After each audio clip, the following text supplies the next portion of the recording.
Sheriff Nugent.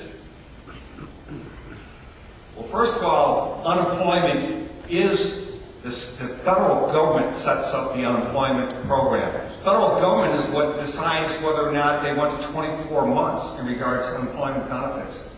Mr. Sager said a number of things about issues that are unconstitutional.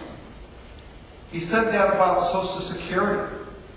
He signed a pledge, this pledge right here, that said he would repeal any law that he thought was not constitutional. Social Security is one of those. That's what he said. That's not what I'm saying. I'm saying we're supposed to support, we've made a promise to the American people to support those that are in Social Security. Mr. Sager says you should be off of Social Security, and I would imagine he would be saying the same thing about unemployment. Would you like 30 seconds to rebut, Mr. Sager? I would love that. All right. Okay, folks, what we just heard is a man that is about to take the oath of office and put his right hand on the Holy Bible and swear to uphold and defend the Constitution of the United States, has a problem with the fact that I have a long-term plan in order to repeal unconstitutional law. Is that not what the Republican Party is about? Are we not the defenders of the Republican Party or the Republican values that we were guaranteed in the Constitution? Of course I signed that pledge.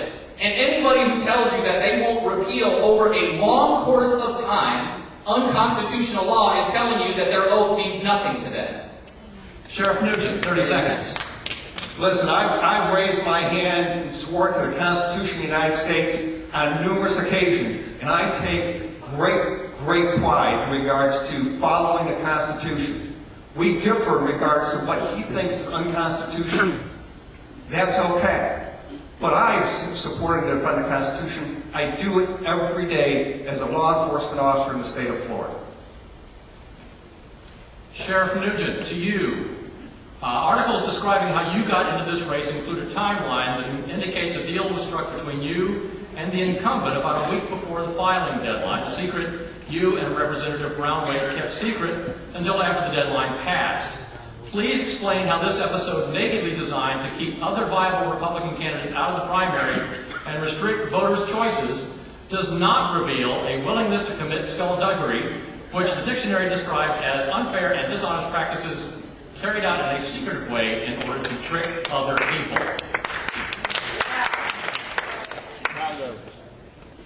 You know, the congressman called me up and asked me if I would run for Congress. We made a decision about a week out that we would do that. This is a big decision that would change the way of my life. We had planned on retiring at the end of this term. It has nothing to do with what you just said. It has everything to do with why would I announce that I'm going to run for Congress? To attract more competition. I mean, that's, if you have an issue, it's with the Congresswoman. It's not with me. Mr. Sager. Blame it on Bush. 1 minute. Let me say how proud I am that we earned our place on the ballot. 7,400 petitions, and many of the people in this room signed them. Yes. What my opponent did is an example of everything wrong in politics today, and it is an absolute exclamation point on why I'm in this race.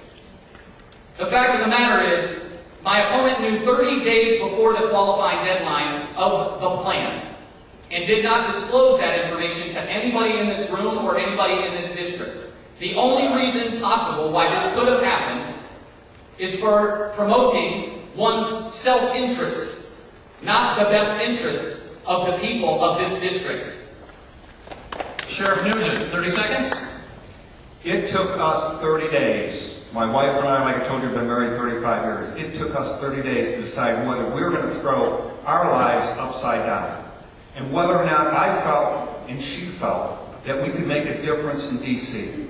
And once we made that decision, then we followed through with it. And you know, I've qualified by petition every time I ran. This time I couldn't because we didn't make a decision until 10 days or 7 days out. I had to put my money out of my personal bank account to be able to run to represent you. Mr. Sager, 30 seconds.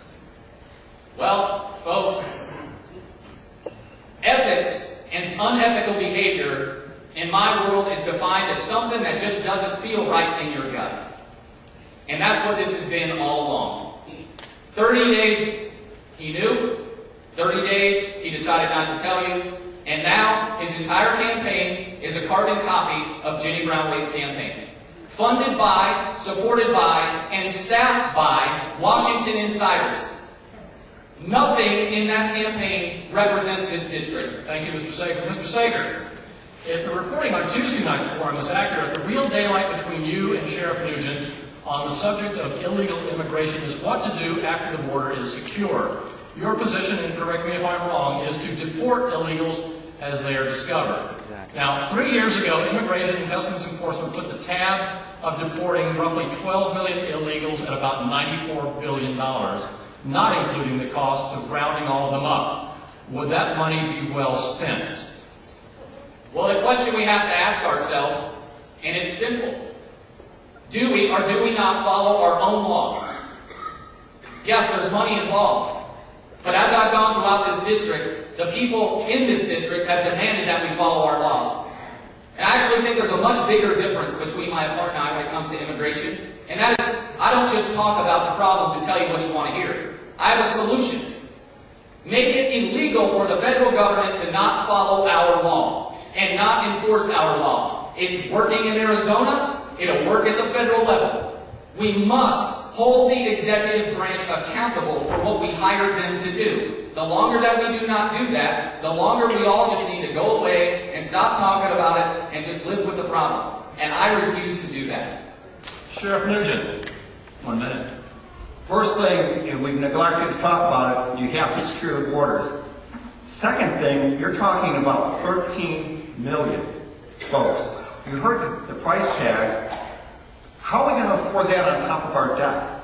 So first of all, we have to secure our borders. The next thing we have to do, we've got to come up with a way for legal immigration to this country, particularly those that are that have agriculture or businesses that depend upon that labor force, Americans won't do that job. And right now, in America, there's a visa program, H-2A.